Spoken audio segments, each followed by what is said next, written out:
Hello, and welcome back to the study. Glad you could join me today. And as I said last time, we're going to be looking at an entry from this anthology I have, Masterpieces of Religious Verse.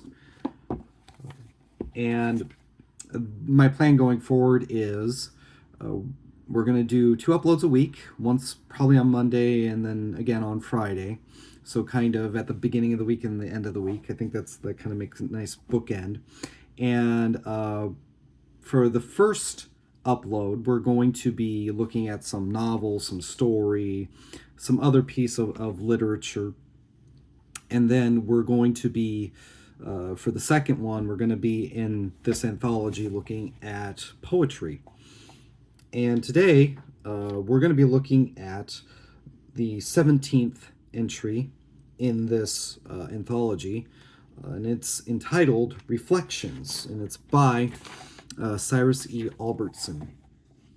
And I'm just going to go ahead and read the poem and then give you my thoughts on it, my reflections on reflections. So I hope you enjoy this with me. Reflections by Albertson. In a puddle by the roadside left by the warm spring rain, its waters dark and muddy with the brown earth stain, I saw a glorious mountain that stood up bold and high, reflected in the water with a patch of cloud-decked sky. Sometimes in folk around me, with burdens, hurts, and fears, through joyful, happy hours, and often through their tears, in some loving acts of kindness as they show how much they care, in the lives of folk around me, I find God reflected there.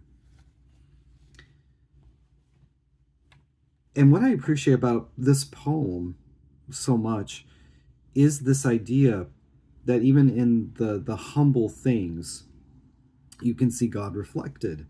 Much like the mud puddle, okay, at the beginning of this poem, kind of gives us this image of the mud puddle. It's dirty, it's staining the earth, but in its surface, and reflected off that surface, he sees the grandeur of a mountain reflected, and a patch of cloud-decked sky, this extremely glorious and picturesque scene reflected even in this dirty little mud puddle. And his point there is that is an image, it's a picture, a metaphor for our lives, as broken, as dirty, as sorrowful as they often are. Our lives can be a reflection of the grandeur of the character and nature and perfections of God. So like sometimes he looks at, the author saying, he looks at people around him, he sees their burdens, he sees their hurts, and he sees their fears.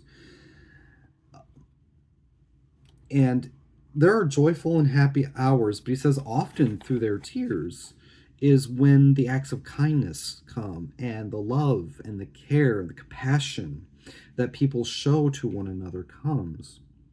And it's in those moments that in the lives of those people, as they're helping one another, loving one another, he sees God reflected in that. And that's beautiful.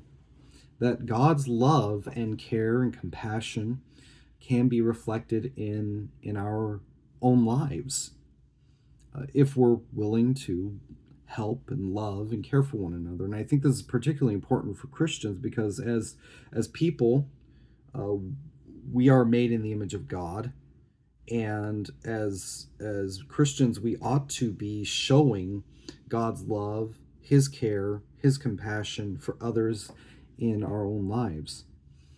So hopefully we'll take that poem to heart, meditate on it, think about that, and even think about other people that we've seen who have showed us care and love and compassion, and see God's own heart in that, and that we would also show that to others. So hopefully you enjoyed that with me. Thank you once again for joining me for another reading in the study, and I'll see you next time.